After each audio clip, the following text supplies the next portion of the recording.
Greetings from Dystopia, episode 48. Out for just a quick walk this morning. Not a lot of steps today. Not a lot of distance today. Easy days are easy, hard days are hard. Brain too small. What the hell?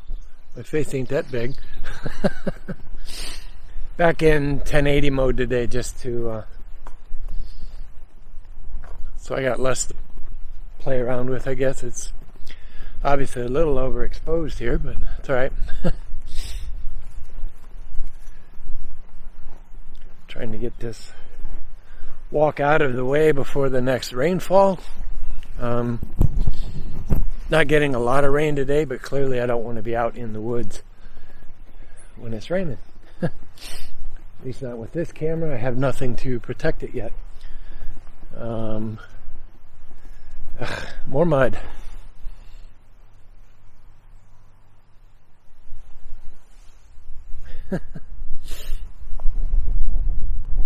And again, the mountain bikers having a little too much fun. But there's side trails, so I'll take the side trail and get out of the mud. Haven't quite walked this particular trail yet. This season, this is a preserve I was coming to quite often last year. Last summer, because it's actually not far from the house at all. So I would sneak out and just after work just come out and go for a quick walk and try to, I don't know, de-stress, I guess. Squirrel, squirrel, squirrel. Actually, I'll give you guys a forward view because it's getting a little on the pretty side right here. Although the water levels are low on the creek. This actually makes for a nice pretty section to walk on.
Just making a short video today while I get these numbers down. But yeah, so the intent of using OBS, while I do recordings, I can switch the camera view. It saves me time and edit. But yeah, we can also do live videos from the desk, stream to Facebook and YouTube. It's getting a little windy that direction, so I'll turn around for just a minute and finish this up. But yeah, so I can stream live to Facebook, stream live to YouTube.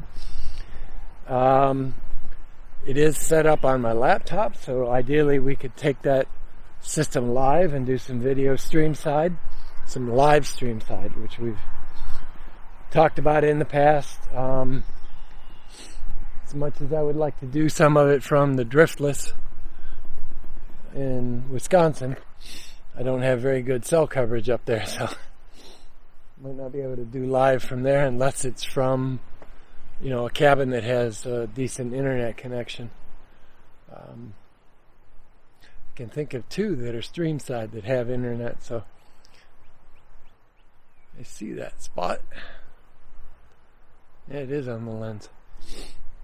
I can probably clean that up in post. But yeah, as you can see, it's... Let me see if I can take control of the camera for a minute here. Would you like to give me a note? Because face tracking is on. There we go. Kind of cloudy, kind of dreary.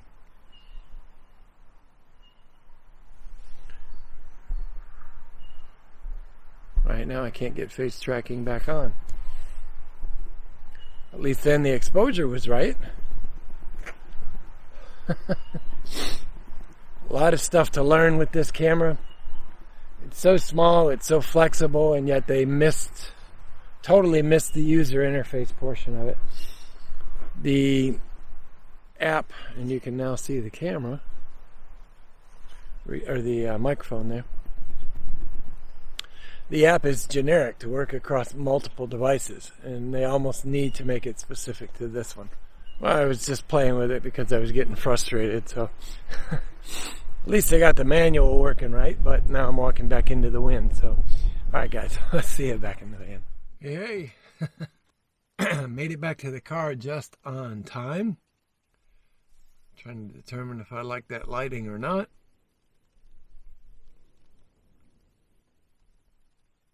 A little better, still dark. That'll probably work, huh? What do you think? How's that?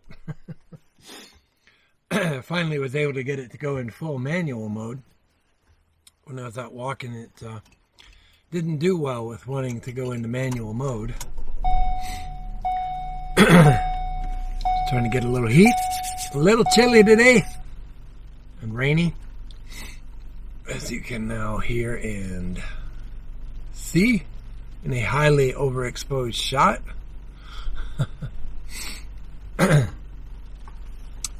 But yeah, it's starting to rain, so got back to the car just in time.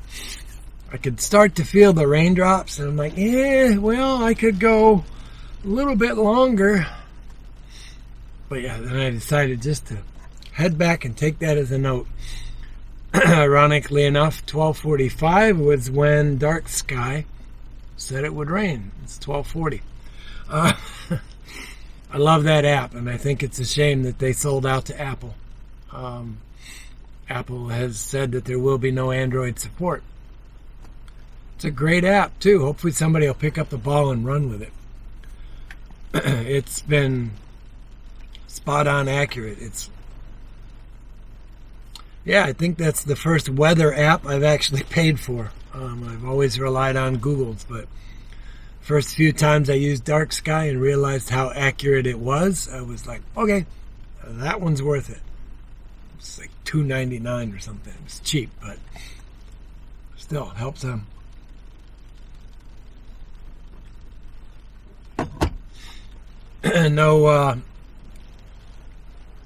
Nothing really new today. It's, like I said, it's a little, I don't quite like that frame. Frame me over here. Now keep me there. Saw that. Had a YouTube comment this morning about when I was talking about follow. in the video, I didn't specifically mean it tracking me like this, although I did. What I was actually applying to was focus, to focus on my face, which does not work in 4K. And Jim had commented on rule of thirds, which, there's a third, there's a third. It's not going to let me get over to the other third, but yeah. If you draw a grid on your screen and think about it, you have 2 vertical lines, 2 horizontal lines. Where the horizontals meet the vertical, you have 4 thirds. I know that sounds weird, but you have 4 points that are 1/3. So the rule of thirds. It's just a photography trick to keep things interesting. What is this? Heavy rain starting in 15 minutes. It's pretty heavy right now, but yeah, it's not pelting the roof. So yeah, it's a learning curve with the DJI Osmo Pocket. From what I've been reading, I'm not the only one. I'm not the only one that's moving from, a conventional video camera or a conventional camera to a gimbaled head. Some of it is learning how a gimbal functions. XYC, that's pretty easy. We talked about Z yesterday. Yeah, that's all fairly common sense. Now, my biggest problem with this thing is focus. The lighting, like I said, the histogram's a little bizarre. Like right now, the histogram shows me that it's too dark. I'm looking at the screen. My face is evenly lit. There's a nice smooth contrast between the front and the back. Sorry, I wear progressive lenses. I need to tilt my head up to see the screen. But yeah, the histogram shows me it's too dark. So I'm going to go to manual mode and I'm going to adjust to get the histogram there. See, now there the histogram looks correct. But I have overexposure there and there. I have overexposure right in here. I have an overexposure warning on my hand. But yet the histogram looks correct. That to me is almost acceptable. That to me looks good. So I guess it just depends on on what you're looking for. I like a scene slightly darker and a little more contrasty. But then again, I spent years shooting black and white film. Start out with a gray card instead of white balance. You balance to the gray card. Was that 18% or 16% gray? I don't even remember now. But yeah, I always carried a gray card in my camera bag. So yeah, so I tend to like the zones of color in black and white. Granted, everything's kind of drab in here. I got probably the blue shirt and the orange and the red. So the red on top of the crates and the orange holders is the most color in the view. So there's a little green coming through, but but yeah, I'll get used to the camera. I have no doubt. It's just taking a little bit of time to figure out all its little faux pas, I guess. Its little mistakes. Focusing is a big one. Focusing on small items in a big scene in particular. I get it if it's too contrasty and it can't, or not contrasty enough, and it can't distinguish the item from the background. I understand that, but with the logic that's available now in vision systems, take some of that logic and apply it to autofocus, please. Allow me to select a flower, and then what you guys can't see, so right here at the top of this window, I have a zebra stripe moving, which tells me that that spot is overexposed by the camera's view. Why not take a cue from industrial vision systems? Let me highlight an object and say, I want you to focus on this object. You draw the shape around the object and say, is this the object? If not, allow me to reselect and then broaden the focus. That works in industrial vision. It works in robotic vision. It works in medical vision. Put that logic into these cameras. There's no reason not to. You already do it in some of the drones, although that's not a DJI drone, but I've seen cameras in drones that when you select an area, it wireframes the area to, is this what you want to focus on? So DJI, put that in these cameras. Particularly for people shooting nature scenes. Yeah, my hair's a little mussed up, like me trying to get the wildflowers. That's been a pain in the rump. Or allow a manual focus system like I can with my webcam or my camera on my bench at home. I can manually focus it in the software. Give us that option on the screen, when you're hooked up to the phone. That would make me happy. It's another step, but at least then I know I'm getting good focus. My base should be in this week. Then I'm going to start designing my actual rig for it. I kind of held off on it, and I'm still using the rig as I pictured it in the photo last week, with the camera, the cell phone, and the mic off to the left, or your right as you're viewing this. But so, and this is annoying as hell because it's not balanced. It's just awkward. But I had to make do with what I had. My goal is to be able to build a rig that's under $100, but yet incorporates what I want. So, couple coming back from, just as I got in the van, they went for their walk and it started to rain, so I bet they're not happy.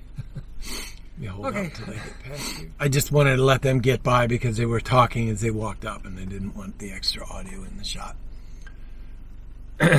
Did a quick live stream this morning on Facebook out of OBS, the Open Broadcaster software system.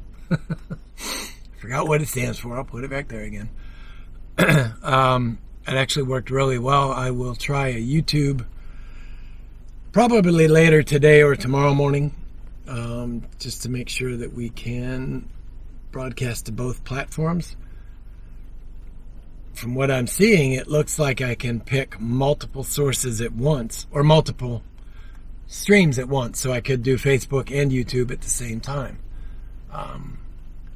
Don't know why you'd want to do that, but I get it.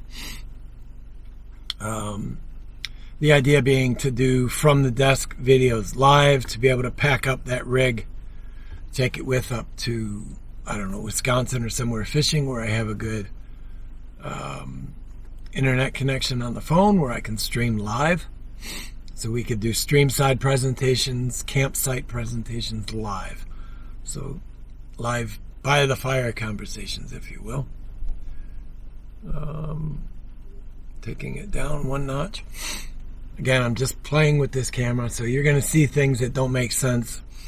It's just me playing. I'm trying to learn this camera. Like I said, the histogram on this drives me nuts because on the screen, right here, the cell phone screen, in fact, I will take a picture of that. So there's how you are right now. And if you can notice that histogram, let me get focused in on the histogram, which is this photo up now. The histogram shows that it's too dark of a scene, but yet if you look at the screen, actually let me get a slightly better photo of the screen. This is a little difficult because the actual camera is back behind you, is backlit. That's the exposure I expect, and that's what I see on the screen, but that's not what the histogram is telling me. The histogram's telling me it's too dark. So, like I said, it's just a system I got to learn. But yeah, so we're be ready to start doing lives in not too long. Maybe here from the van, or from the desk, the bench, or out stream side fishing, or like I said, camping once everything opens back up. That's it. I'll edit this down and get you a nice short video today. Nothing, like I said, nothing major. It's a rainy day. I'm not going to do too much walking, let alone videoing while it's raining. So, all right, guys, that's it for today. Be good. Be well. We'll see you.